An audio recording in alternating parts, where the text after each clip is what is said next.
በስመ አብ ወወልድ ወመንፈስ ቅዱስ አሐዱ አምላክ አሜን።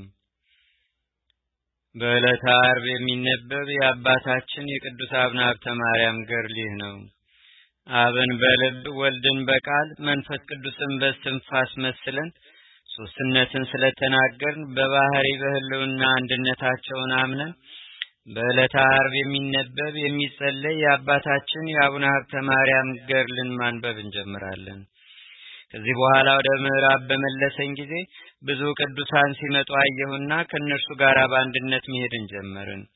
ስንሄድም ብዙዎች አጋንንት እየተደነባበሩ ወደ ታች ሲወርዱ አየን። የሊህ አጋንንት ስራቸው ምንድነው ብለን እርስ በርሳችን ስንጠያየቅ ከኛ አንዱ ስራቸውን ማን በነገረን ነበር ብሎ ተመኘ።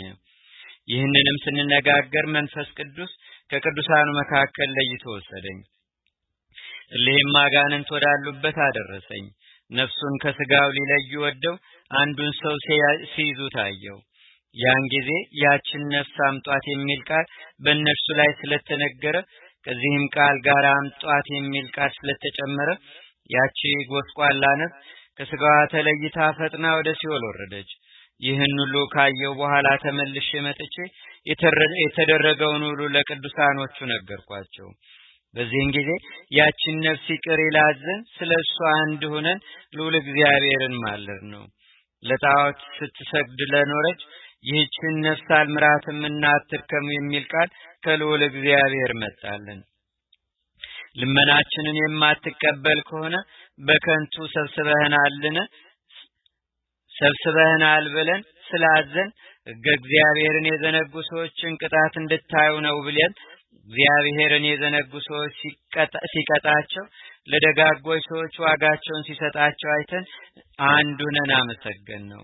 ከዚህ በኋላ መልሶ ወደ ሌላ ሀገር ወሰደኝና ከዚያም በመልአኩ በቅዱስ ራጉኤል እጅ መብረቅ ወርዶ አንዱን ሰው ወደ ምድር ላይ ሲጥለው አየው። በዚያን ጊዜ የዚያ ሰው ነፍስ ከስጋዋ ተለየች። በኋላ አጋንንት እጅ ስላደረጓት ዘወትር ከኔ ጋር የሚኖር መልአክ ነፍሲቱን ለመራዳት ተለይቶኝ ሄደ። ያቺም ነፍስ ካለችበት ደርሶ ወዳጁ ራጉኤልን ወዳጄ ራጉኤል ሆይ ይህ ሰው የኔ አገልጋይ ነው፣ ለምን ገደልከው አለው። መልአኩ ቅዱስ ራጉኤልም ሰንበት ሳይለይ ዝሙትን መስራት የለመደ ስራውም ዝሙት ስለሆነ ፈጣሪ ግደለው ብሎ ስላዘዘኝ ነው ብሎ መለሰለት።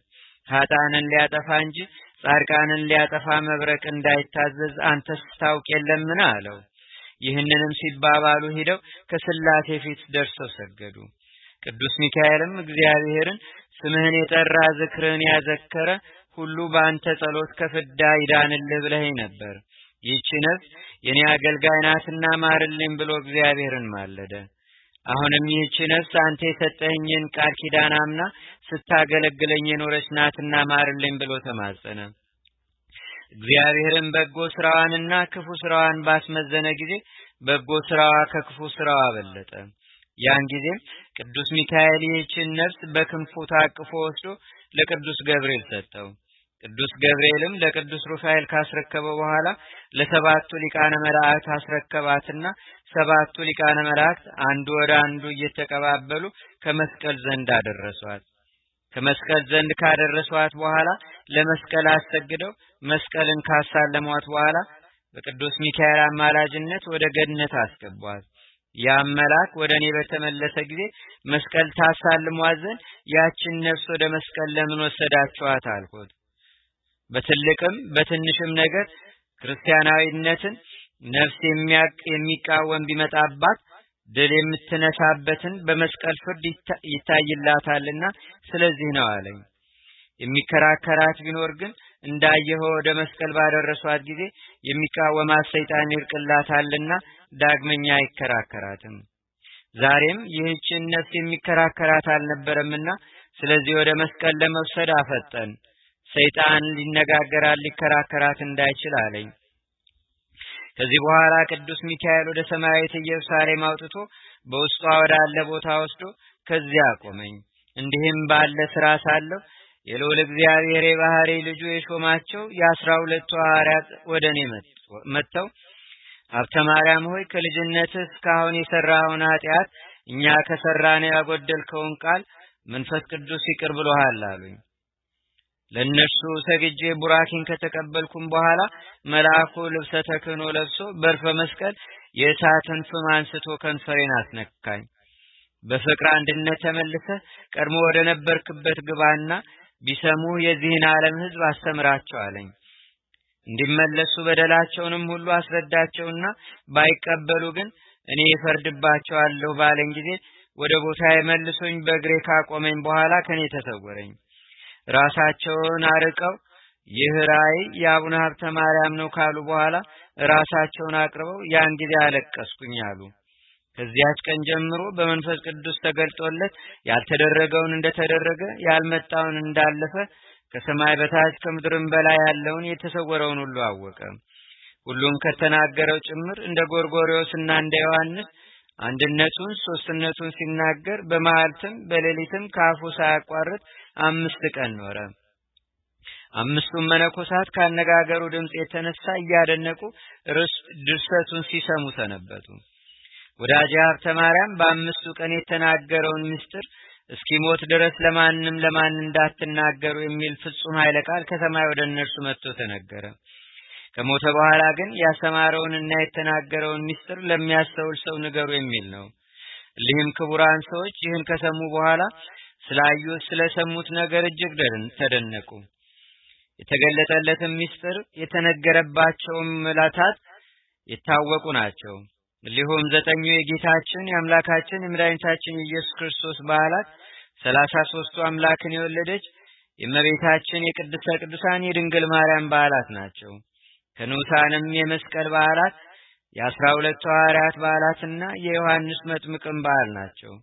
ትንቢትን የሚያናግር ክብርን የሚያሰጥ መንፈስ ቅዱስ በመጣለት ጊዜ አንድነቱን ሶስትነቱን ለማራቀቅ አባታችን አቡነ ሀብተ ማርያም ፈጥኖ ከተነሳ በኋላ ወገቡን ታጥቆ ፊቱን 1 ጊዜ 2 ጊዜ እያማተበ 4ቱን ማዕዘን በትምህርተ መስቀል ባርኮ ሰማዩንም ምድሩንም ከባረከ በኋላ አንድ አምላክ በሚሆኑ በሶስቱ ስም አምኜ እያመንኩና እየተማጸንኩ ጠላቴ ሰይጣንን በእናቴ በቅድስት ቤተክርስቲያን ፊት እክድሃለሁ።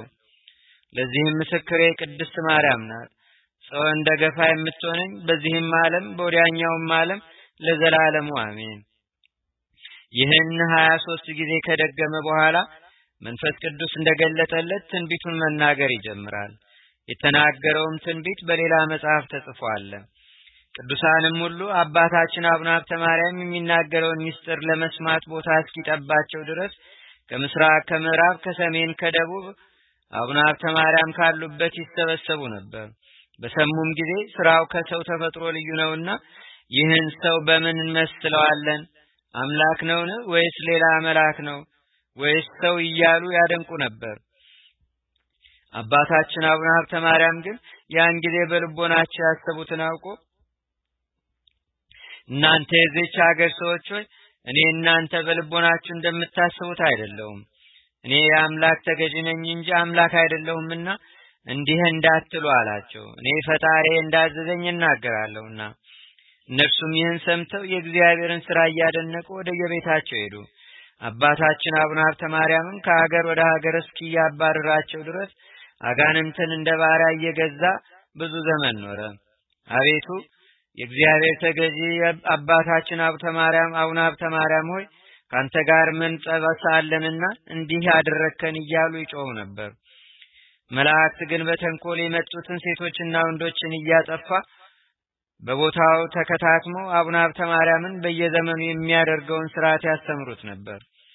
ከዚህ በኋላ የመላእክት አለቃ ቅዱስ ሚካኤል አቡነ ሀብተ ማርያምን በአንተ ትምህርት የሚድኑ ብዙ ሰዎች አሉና ማዕረገ ቅስና እንድትቀበል ና ወደ ጳጳሱ እንሂድ አለው።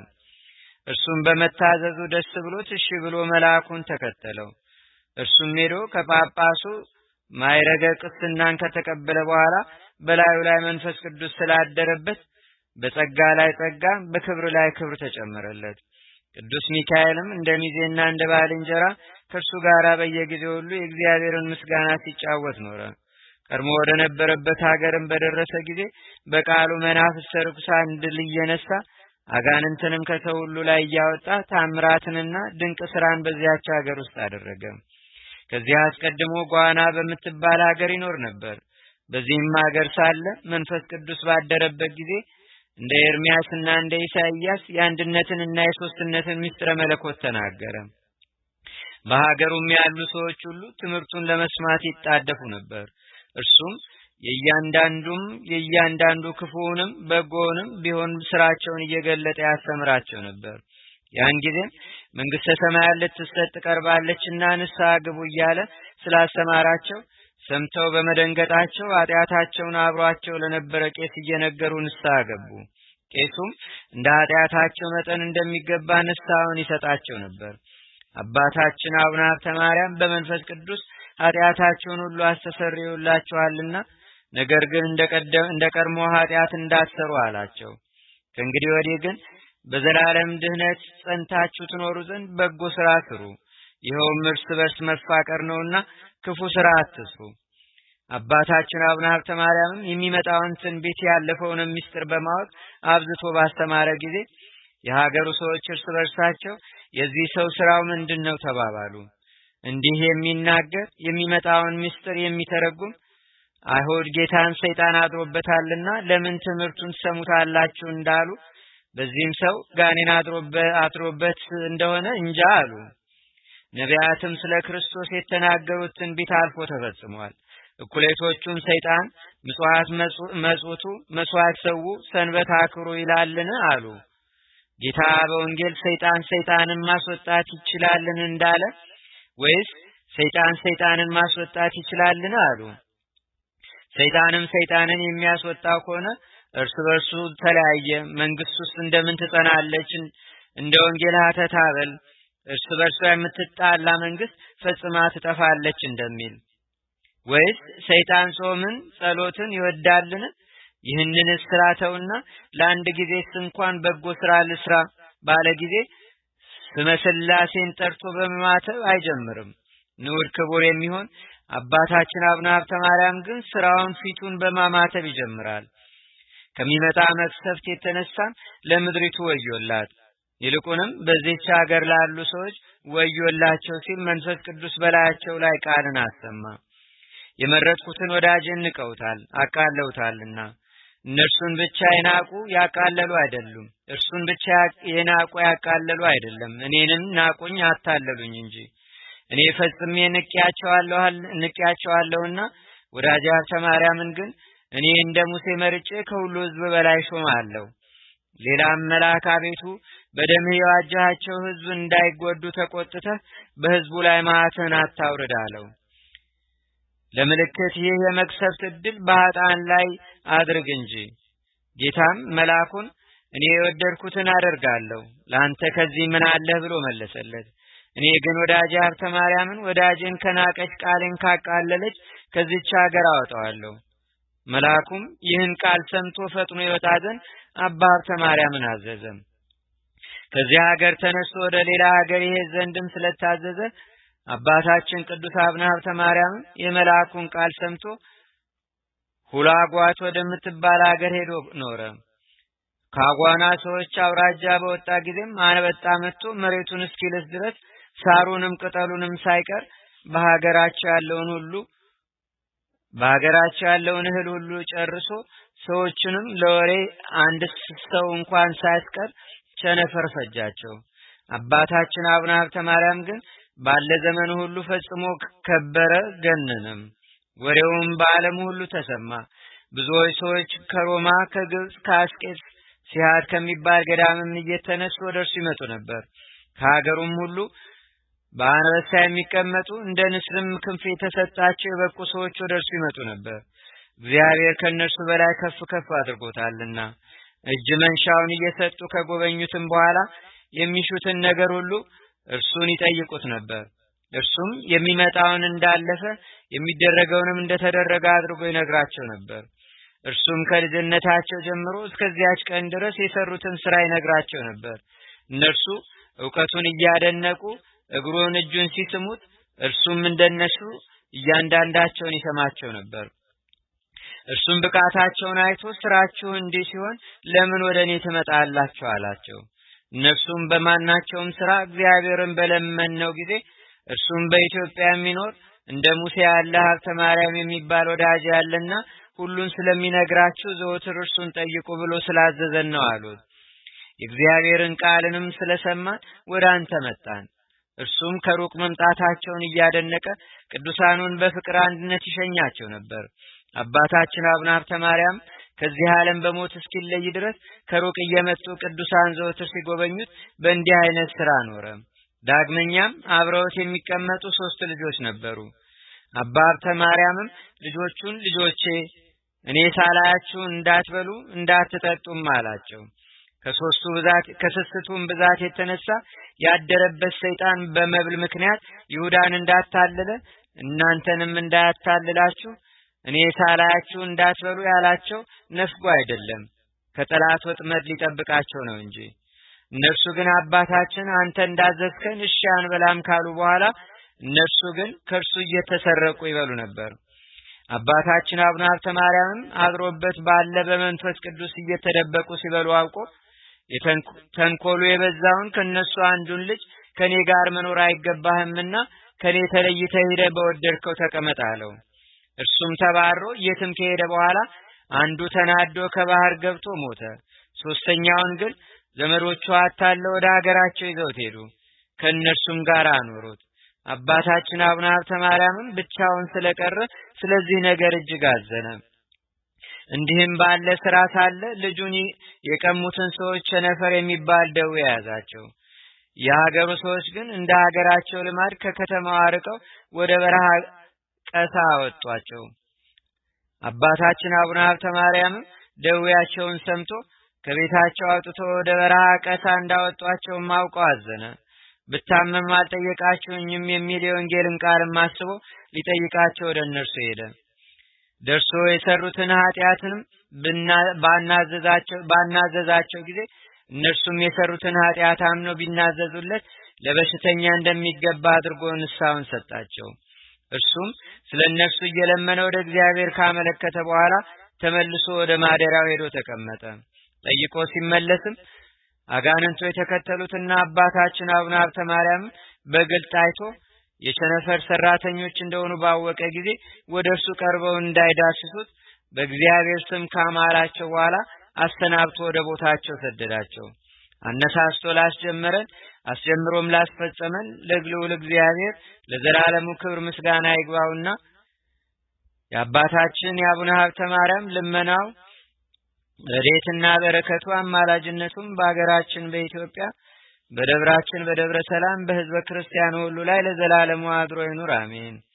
አቤቱ ጌታችንና አምላካችን መድኃኒታችን ኢየሱስ ክርስቶስ ሆይ ከብልጽግናቸው ብዛት የተነሳ ብዙ መባን ካገቡት ይልቅ የድሃይቱን አነስተኛ መባ እንደተቀበል ለሁል ጊዜ የሚያገለግሉ አእላፍ መላእክትን እያሳሰብን በችግራችን ጊዜ የምናቀርብልህን ምስጋና ተቀበል። እናንተም ቅዱሳን ነቢያት፣ የወንጌል ሰባኪያን ሐዋርያት፣ ሰማዕታትና ጻድቃን፣ ትጉሃን መላእክትና ፍጹማን ደናግል እንዲሁም ደጋጎች መነኮሳት ሆይ ልጅ አዋቂ ሳይለይ የምንሰበሰብባትን ይህችን የጉባኤ ቦታ አባርኩ።